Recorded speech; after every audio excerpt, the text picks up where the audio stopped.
Well, good morning, good afternoon, whatever it is. How you doing? I hope you are doing well. Welcome to another live stream. Woohoo!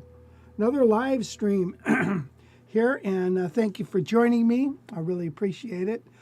It's no fun if nobody shows up. So we've got a bunch of news to talk about today. First off, I want to let's welcome W.C. Ray. I forget, Wes, what is his name? Robin. Robin. And then we got Kim and Kirby. What's happening, Kirby? And Tusima. Hello there. Thank you for commenting. He comments on a lot of things. And Buzz Roberts, good morning from Santa Cruz. Buzz, did you know I wrote a song called Santa Cruz? It went like this. No, wait a minute. How did it go? No, that wasn't it. That was it. Anyway, by the way, that last song was called Green Dolphin Street, on Green Dolphin Street or whatever. Chris Montez and I did a wonderful rendition of that, which nobody's ever heard. And then David and Kirby. What's happening, Kirby? And Bluesbone. That's Clay. Hey, Clay, what's happening, man? How's that heritage working out for you? You got a real nice heritage there. Okay, so speaking of gear, I had gotten an email from Quilter. He said, we just found enough parts to make 6 more of the Micro Pro 200s with the 8-inch speaker like you like. And would you like any of those? And I said, yes, I will take all 6. So I have the last remaining, well, now it's 5. Somebody already bought one. John Hayduke bought one. And those amps, by the way, they're still, don't worry, they'll still be able to service them and if something goes south. But these amps, I was so bummed out when they stopped making these because they've just been a real good, good amp. Camera freaking out. What is with that thing? Good grief. I don't know. Oh, you know why? It's catching my arm. Don't. There. Well, maybe not. Yeah. All right, so look at on this. You've got 2 channels. You've got gain, a master. You've got this boost thing, and if you select all these other little dealies for different kinds of sounds, you got bass, mids, treble. You got a limiter.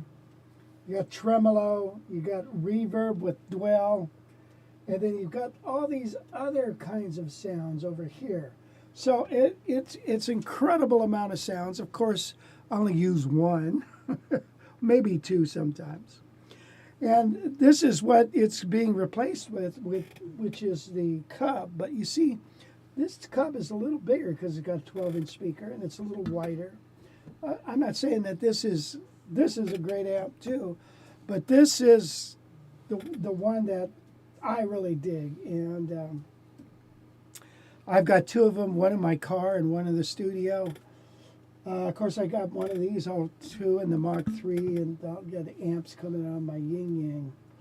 But this, if you're interested in one of those, you probably ought to jump on it before they're gone.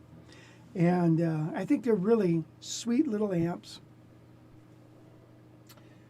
8-inch speaker. I mean, you can pick it up. It's no problem. Pick it up. When they first brought it over to me, I thought, I'm not interested. I'm not interested. It's a practice amp. I just, no, thank you. And they said, no, it's not. No, it's not. You've got to take it. Take it home and try it. Go play a gig with it. I did, and it was like, holy crap. As a matter of fact, speaking of gigs, I played a gig this last Sunday, and I get a email from a guy in the audience. Actually, I met him afterwards. One of the guys in the band said, you need to meet this guy. He played with the 4 freshmen for 15 years and stuff. And so I thought he introduced him as a bass player. But anyway, so we connected on a phone call, and he said, you had the greatest tone. I couldn't believe it. And my wife even said, I didn't know a guitar could sound that nice, electric guitar. And it was with an amp like this and with my Tal Farlow. So he was asking me all about the amp and all that. So it does make a difference. Remember, the amp is the other half of the equation. Whew. Did I give a hard sell on that, Wes? Yeah, that was a good one. Yeah, I mean, people, if you want one of these amps, you better buy them quick. They're definitely not going to last long, for sure. So, yeah. So I thought that was nice that they offered him to me. Cool. There's Wes. Say hi, Wes. Hey, guys. Stressful day for me. I'm heading out today. Oh, Wes is going to Nicaragua for 2 weeks. 2 weeks. Oh, man. Scrambling to get all my crap ready. Yeah, I'll bet. Yeah. And you had to get a COVID shot, right? You know, or not shot. Not a shot. Test. Yeah. And so you can prove you've got it or don't have it. And then your passport, you got all that, right? Yeah, yep. Okay. Good to go. So Wes will be gone next week and the week after, and so there will be no live stream. So this is it. And then when are you coming back? What's the date you're coming back? On the 10th, 9th. late on the 9th. 9th. Okay, so, and then the week after that is the workshop. So maybe we'll stream something from the workshop. But, so then we won't do anything for about another 4 weeks out of this studio. So the workshop is coming up. And so we'll, you want to try to stream some things from there, right? Yeah, we should try. Okay. We need a long Cat 5 cable to find their router in there and see if we can get into it. Yeah. I don't have any. Do you have any long ones? I do have a long one. Well, this one that we're using here is 100 feet. Yeah, but it's all rigged up through It's all everything. rigged We don't up. want I to don't take that. this one out. Yeah. But I have another one that's about 50 feet. Yeah, bring that for sure. All right. What's going on here? Anybody?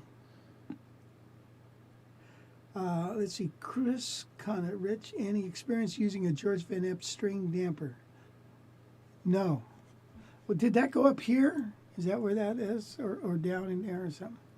You know, I used to have problems with feedback and all that stuff because I was playing out of Fender amps, and it was always an issue, always a big freaking issue. And I tell you what, ever since I got the Quilter, I don't have that problem. So I don't know if it's the amp or what. Kirby said catch a wave for him, Wes. Yeah, saw that. I will catch plenty of those waves for you. Yeah, so you got your extreme sport insurance, right? I did. I really did, yeah. I'm going to be surfing probably 10 days out of the 14 at least, if not more. Watch out for, do they have sharks down there? Well, yeah. Sharks exist everywhere in the ocean, turns out. Oh. Yeah. Jerks. Quilter makes an amp with a 15. And I was just wondering if you had heard anything about it. Seems to me it would make a great jazz amp. Yes, I have heard it. I almost bought one of those. But I just couldn't justify it. It's too big. And yeah, it does sound good. It does sound good. I don't think it's anything better, but it's a good sounding thing. Yeah. Anything else here, Wes? Let's see. Yeah, W.C. Ray said how much. So how much are those quilters? Well, $969. Gosh, we used to. Just like everything. Blowing them out. We're blowing them out. I think, you see, they still have them on the webpage, and a guy had called me a while ago and said, hey, look, they're still got these amps on the webpage. I want to get one. And I said, well, yeah, I looked on there, and they're still on there. And then I wrote to them, are these still available? Because they've already told me that they don't have any. Yeah, several times. So they said, yeah, it's still on there just for reference. So I think they sell that for $10.99. Yeah, I think it's $10.99. When you look at Sweetwater, they have the 12-inch ones. They make a Micro Pro 12-inch, right? Yeah, they still do. They still. So make they're that. only discontinuing the 8-inch one And the 10. and the 10. And they're the thing is, I think they have more. Once they run out of those 12 inches. I'll be quite frank with you. I don't like the 12-inch. I don't know what it is about, especially the heavy-duty speaker. It might be great for blues and rock, but it didn't. And a friend of mine, Mitch Holder, him and his friend Eddie Arkin were looking for an amp, and they wanted. They were looking at the Quilters, and they A-B'd all three models and decided on the 8. So crazy, isn't it? Yeah, it does. Like when you do a search online, it does. A lot of sites pop up like, "Oh, we do have the 8-inch in stock," and then when you actually go to get one, it's like, Yeah. we're out of stock. Oh, sorry. Or we're getting more, and it's like, well, No, you're not. Yeah. Yeah. Yeah. So anyway. Booker T says I have an Evans closed back with my Commons guitar with Kent Armstrong heavy Fender Tortoise picks. Comes as close as I've ever gotten to the sound I like. Love this channel. Oh, thanks, Booker. Yeah, those are nice amp. Those Evans, they were like a steel guitar amp. I think they started off. Yeah, that's a nice amp. Clay says They're heavy though, a lot heavier than this. Clay said, we all think it is the gear, but maybe it's in the ear and the fingers. Remember Tim May brought that $300 guitar cable to Yosemite? He said, we get the right guitar, the right amp, but don't pay attention to the cable. It looked like a fire hose he was carrying. Yeah. Where's the fire? Where's the fire? Yeah, I remember that cable. Good God. It's like you hooked it up to a vacuum cleaner. Anyway, yeah, it is about the amp and the guitar and the hands and the fingers and the ear. Really, the good sound is the ear because you have to have a sound that you're aiming for. So your ear is going to tell you. That's a good price for Quilter. Anything up to $1,100 even. Crazy, isn't it? I think someday these are going to be, one of those things where people are like, wow, I got one of these, and yeah, I'll let it go for 15 now or something. Okay, speaking of more gear, let's see. Oh, I've got two 575s coming in. Heritage 575s. One of them we've had before. It's the one that had the little blemish down here. Had it fixed, but the guy wanted now the one that spruce top, and he just, you badger somebody long enough, they cave, So, and that guitar has been sitting at the Canadian border waiting to be returned, and then I'll ship him the other one. And so, anyway. Sorry if I keep picking my ear, man, but I got water in my ear. Do you ever get that from surfing, Wes? Oh, yeah, for sure. Oh, good. The best part of surfing is like 2 hours later, you'll bend over, and then a bunch of water will just come streaming right out of your nose. It just can lead to some embarrassing moments. If you're in like a store or something and... On a date? Yeah. Well, you should have one of those drool cups maybe or something attached to your neck. Yep. So anyway, I still have this 403. I can't believe that this is still around. This is a nice axe for the money, man. Come on, really. A very nice axe for the money, 403. And... But gone is the 503 and the 805 15-inch. And the 810, remember I got that? The volume pot went south, so I ordered a new one with a tone control, so it'll have a volume and tone there, so I need to fix that. I don't know why I'm telling you all this. Update, gear update. Yeah. All right. Camp news also, there still is room for RV hookups. If you want to come bring your RV or a tent, a pup tent, you could stay there. But we also, just this morning, have one single room available. Tim Patchen, who does the guitars, not guns, where he helps kids get their hands on guitars, and he's doing some. I don't. All of a sudden, there's a conflict. He's got 50 kids coming to get guitars or something on that week. So bring them to camp. Yeah, bring them to camp, Tim. 50 kids running around there. Oh yeah. Anyway, so there is one single room available. So, what? Anything else here, Les, on the Jasper Jope gears? Hi, Rich. Has it always been the jazz guitar for you, or what other guitars did you like? Well, I had a 335 for decades. You know, Ted Green used to make fun of me because when I first started getting into guitar, jazz guitar, well, I had a Telecaster that had a humbucking pickup on the front. And I had that, you know, playing for a while.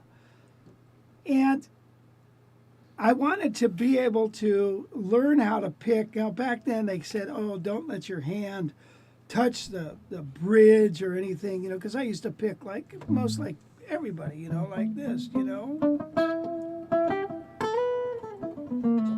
Yeah, anyway, so at the time I worked at Bunker Ramo in the shipping department, and they had these big things of cardboard that they used to pack computers in, and so I got some of that and I traced my Telecaster and I cut it out and I turned my Telecaster into a fat body guitar, and I put duct tape on it.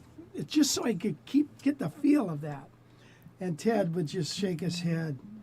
What are you doing? You know, so anyway, it was kind of funny. Why did I bring that up? Oh, because he asked about other guitars. And then a 347. I got rid of that 335. It was a love-hate thing. It was a 68. It had 1 5/8 nut, a fat neck. It was half a baseball bat and super low frets. I liked it, but I hated it. And I didn't know why. I sold it. A guy called me up after I sold it, and a few years later said, "You want to buy it back?" I said, "Oh yeah, I'd love to have that guitar again." Bought it back. Realized I hate this thing, and so I sold it again. And I think it's in Georgia now because it went through Guitar Center. So yeah, that's the extent of it. I've got some other Strats and all that stuff. You know, a guy needs Telecaster, Strat, nylon string, fat body, just one more.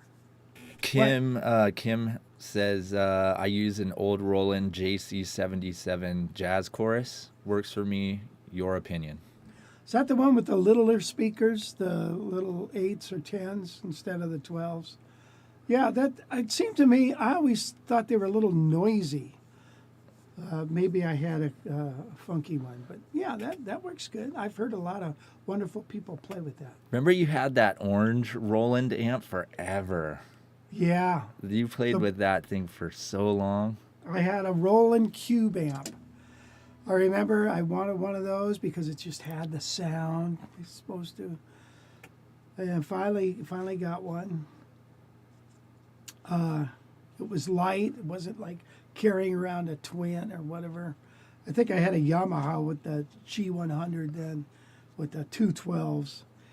And I got this, and it was so much easier. And I put a JBL in it. I played that for a long time, like Wes said. Yeah, and then Robin asked, where's that Telecaster you promised to bring? You said last week. Yeah. We lied. We should go. I'm going to go get it. Okay, whatever. I'm going to go get it. All right, we'll go get it. I'm going to go get it. I'll be right back. Your mom knows where it is. It's right in the garage there. I want to hear that. I haven't heard that thing. It's in the studio there. Yeah, I'll get it. That Gail says that terrible. Oh, that was with the cardboard and duct tape. That was my telly, sweetheart. But yeah, I think there's a picture. You know the picture honey, with you and me and Amy, and I got that Telecaster. And I think that Telecaster's got the duct tape on it. There might be a picture of that. Always had a hard time with Roland amps. Yeah, that's the truth. So, sorry. Yes. Yeah. All right. Well, let's plug it in. Yeah? Let me plug it in. All right. So this here's Gail and I were in Fresno one day, and we were at the Starbucks, and sitting outside of Starbucks is a guitar neck leaning against the wall. And I'm like, what the heck? Look at this. Here's a guitar neck. And then I'm looking at it, and the guy comes up and he says, hey, you know, that guitar neck was here this morning when I came here. I think it's still there. So I go into Starbucks and say, hey, there's a guitar neck out here. Somebody left it here. I'm sure they want it. And he says, well, don't give it to us. We don't want it. We'll just throw it away. Did you shut? No, it's on. You got to plug it in hard. And so I said, okay, well, I took it home and bought some tuners. It's a Warmoth neck. Had nice big frets and felt good. Feels great. And then, then I went and bought this body. I put Schaller pickups on it. And then I bought this fancy thing where you can split the coils, put it out of phase. You've got a tone and a volume for each little deal. And then your thing there. So here is, let's see.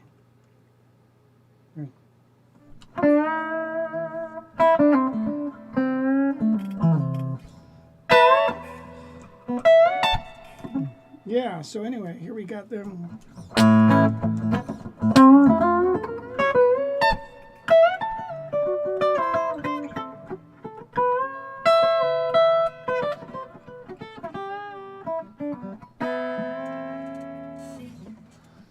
So it's got that sound and it's got this.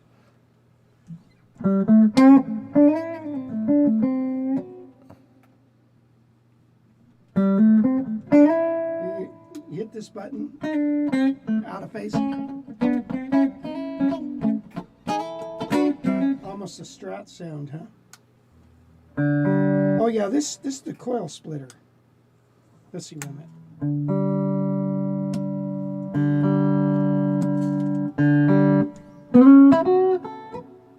I don't know.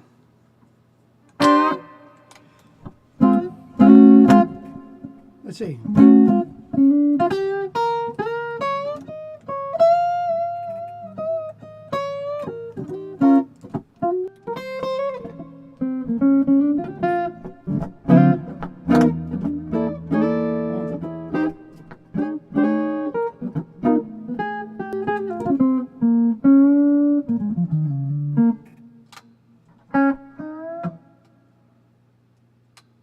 The thing is cool. I like the way it's cool looking.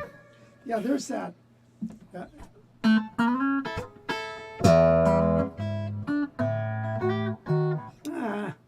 I don't know how to play that stuff anymore. That.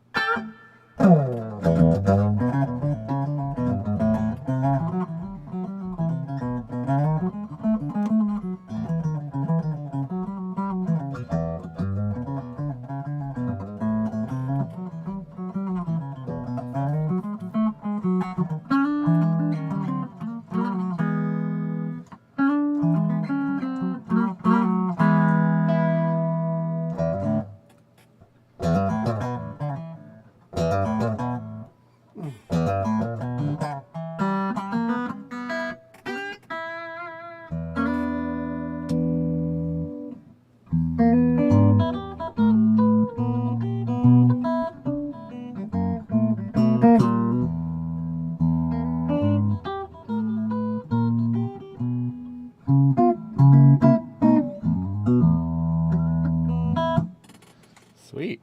There it is. All right, there you go. There As it is. promised.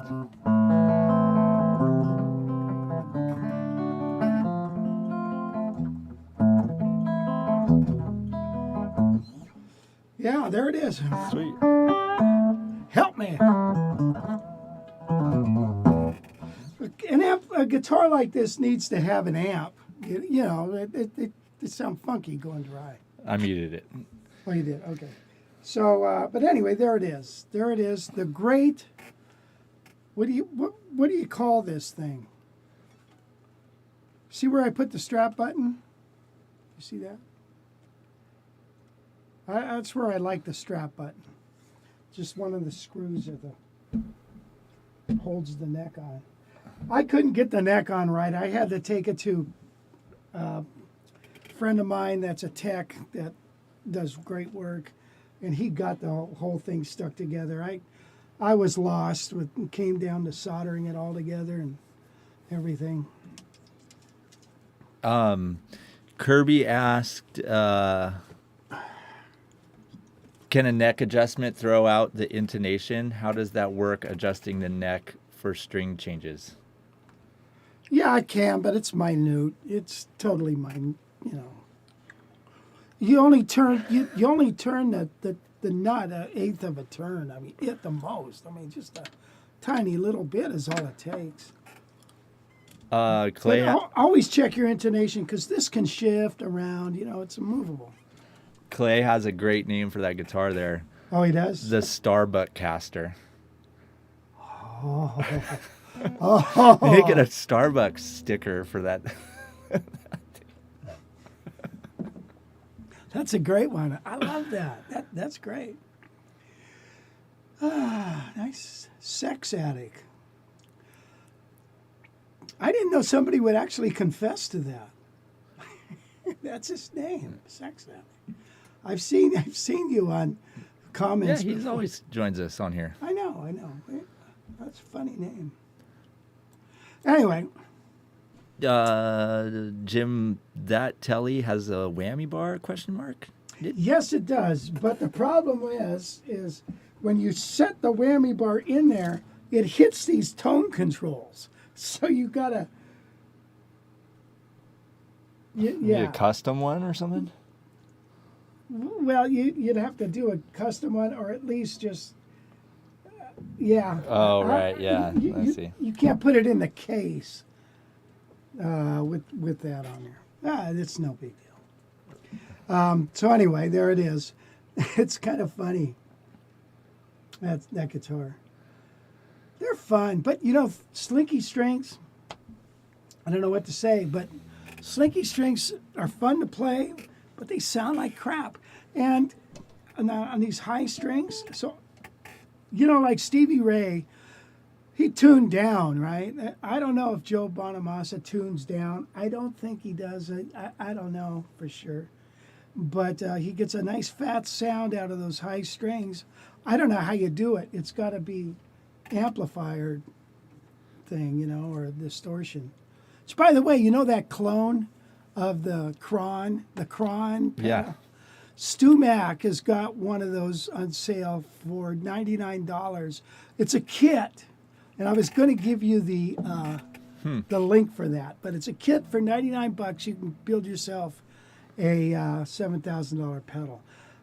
I was thinking about doing that because I always like farting around with that kind of crap, but then I realized, yeah, I don't have time to that. You got like 10 guitars to work on before that.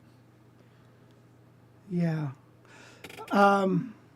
Danny Gatton was Danny Gatton.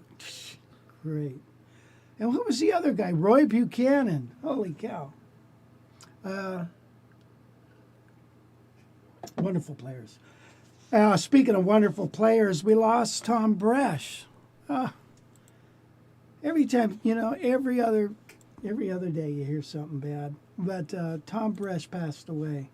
I can't believe it. It's just so sad.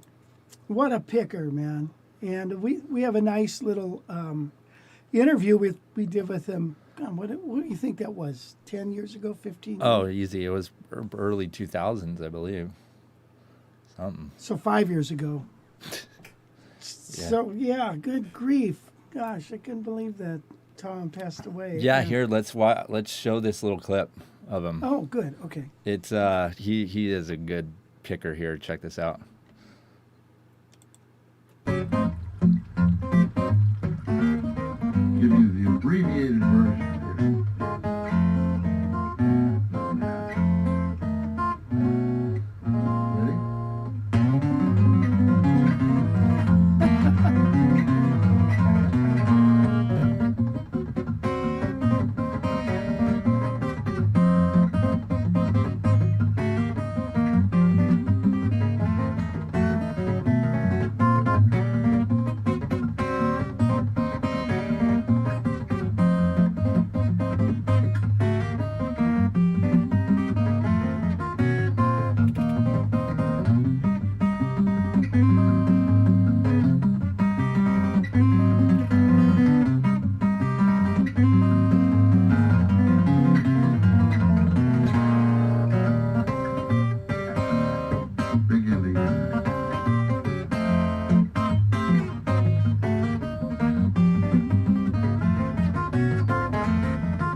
Yeah, he was.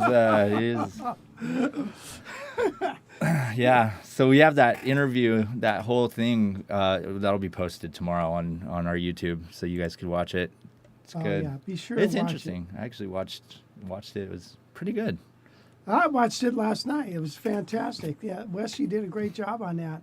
And watch it all the way to the end because he tells some stories. Because it's so funny because we grew up only 20 miles apart, probably, from us, And he talked about growing up on a movie ranch, where they filmed The Lone Ranger and, all those old shows. And his dad, Bunny Bresch, was a cameraman. And his father was Merle Travis. So anyway.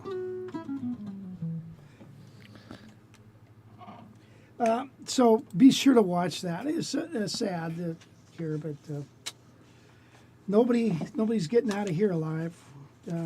So that's the way it is. Any Yeah, there's no likes on that video there, Jim, because it hasn't been released to the public yet. It'll release tomorrow. Mm-hmm. Yeah, so hopefully people like it. There's several videos of Tom, and he does some of the funniest impressions. I tell you, it was really fun. He's super funny. And one time, we had a guitar show in Marin County, and the promoter decided, Tom was there, he brought out Tom and said, let's have a concert afterwards in this little hall. It was a nice little theater. Everybody will come and see Tom. Well, I had seen Tom's act before because we did a couple things together. And so I knew exactly what he was probably going to do. And so he was, I went on first and I said, now when Tom comes out and he says this joke and this joke, be sure to laugh a lot, And so he was watching me say all this stuff. So I kind of ruined it for him. But there was hardly anybody there. That's the sad thing. There's maybe 10 people there. Anyway, but he is so funny. Oh, God. She's so funny. Talented guy. There's a interesting question here. I would buy one of those. And then, I don't know. What do you want to get, a country gentleman? I think just buy all of them, Put the money in the guitar bank instead of the bank.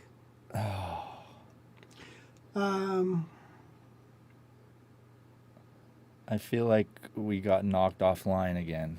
No way. Well, no, something just popped up. Is that guitar you're playing for sale, and so how much? It's not for sale at the moment. I would have to. Oh, it's buffering now. Crap. It's still live though. It is. So, I don't know what's going on with our stuff. Why don't I play a song, Wes? Okay. And then let's do guitar news and figure it out.